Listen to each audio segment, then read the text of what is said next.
आणि आता एक नजर टाकणार आहोत 10च्या 25 मोठ्या बातम्यांवर। मुंबईमध्ये उद्या पश्चिम रेल्वे मार्गावरती मेगा ब्लॉक, मध्य आणि हार्बर मार्गावर कोणताही मेगा ब्लॉक नाही। देखभाल दुरुस्तीच्या कामासाठी बोरिवली गोरेगाव दरम्यान सकाळी 10 ते दुपारी 3 पर्यंत ब्लॉक। सर्वोच्च न्यायालयानं धनगर आरक्षण याचिका फेटाळली। आदिवासींचा दर्जा देण्याच्या मागणी सर्वोच्च न्यायालयाचा नकार। धनगर आणि धनगड हे समाज एकच असल्याचा युक्तिवाद अमान्य। धाराशिवच्या तुळजापूरमध्ये वादळी वाऱ्यासह अवकाळी पाऊस। तुळजाभवानी माता मंदिर परिसरामध्ये पाणीच पाणी, तर दर्शनासाठी आलेल्या भाविकांचीही झाली मोठी तारांबळ। धाराशिव जिल्ह्यातील उमरगा तुळजापूर भागात वादळी वाऱ्यासह अवकाळी पाऊस। पावसानं आंबा आणि फळबागांचं मोठ्या प्रमाणात नुकसान।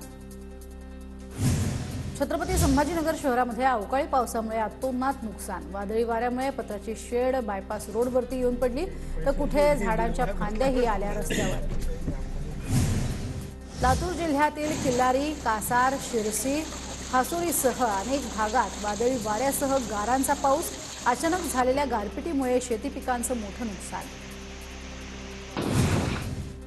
सोलापूर जिल्ह्यातील अक्कलकोटमध्ये मुसळधार पावसाची हजेरी। अवकाळी पावसामुळे बासलेगाव, गोरोळगी या 2 गावांची वाहतूक झाली बंद, तर पावसामुळे पिकांचं देखील मोठं नुकसान होण्याची शक्यता। पुण्यातल्या राजगुरुनगर, चाकण, आळंदीसह अनेक भागात जोरदार पाऊस। अवकाळी पावसामुळे उकाड्यापासून नागरिकांना थोडासा दिलासा। छगन भुजबळ यांच्या उमेदवारीसाठी ओबीसी समाज एकवटणार। समता परिषद राज्य उपाध्यक्ष बाळासाहेब कर्डक यांची माहिती। नाशिकच्या जागेसाठी भुजबळांची माघार। अजित पवारांच्या पक्षातील एक गट नाराज। सक्षम उमेदवार असूनही नाशिक, गडचिरोली, परभणी, साताऱ्याची जागा न मिळाल्यानं एक गट नाराज असल्याची सूत्रांची माहिती।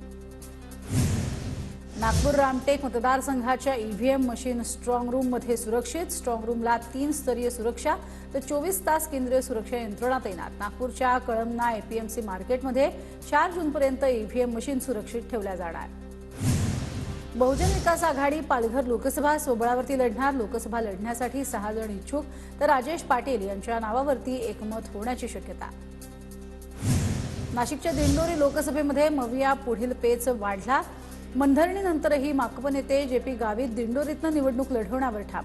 गावितांनी जयंत पाटलांचा 4 विधानसभा जागांचा प्रस्ताव फेटाळला। नंदुरबार जिल्ह्यात काँग्रेसमध्ये बंड होण्याची शक्यता। आमदार शिरीष नाईक आणि पत्नी रजनी नाईक यांनी उमेदवारी अर्ज घेतला, तर काँग्रेसकडनं गोवाल पाडवी यांना अधिकृत उमेदवारी। भिवंडी समाजवादी पक्षाचे आमदार रईस शेख यांनी पक्षाकडे सोपवला आमदारकीचा राजीनामा। पक्षांतर्गत वादामुळे राजीनामा दिल्याची माहिती। जनहिताचा निर्णय घेऊन मी लोकसभा निवडणूक लढणार नाही। पत्रकार परिषदेत ज्योती मेटे यांनी भूमिका केली जाहीर। वंचितच्या लोकसभा उमेदवारांची 7वी यादी जाहीर। वंचितच्या माधवी जोशी यांना मावळमधनं, तर आफताब शेख यांना शिरूरमधनं लोकसभेची उमेदवारी जाहीर। डीडी न्यूज या वृत्तवाहिनीच्या लोगोच्या रंगात बदल। लोगो आता भगव्या रंगात दिसणार। मोदी है तो मुमकिन है लोगोच्या रंग बदलावर संजय राऊतांची टीका। पुण्यामध्ये बारामतीहून काटेवाडीकडे जाताना अजित पवारांची अपघातग्रस्ताला मदत। ताफ्यातील गाडीतनं रुग्णाला उपचारासाठी पाठवलं। दिल्लीमधील 20 वर्ष जुनी 5 मजली इमारत काही सेकंदात कोसळली। इमारत कोसळल्यानं आजूबाजूच्या विद्युत ताराही तुटल्या। आधी इमारत झुकल्यानं नागरिकांना बाहेर काढलं होतं। सुदैवानं त्यामुळे कोणतीही जीवितहानी नाही।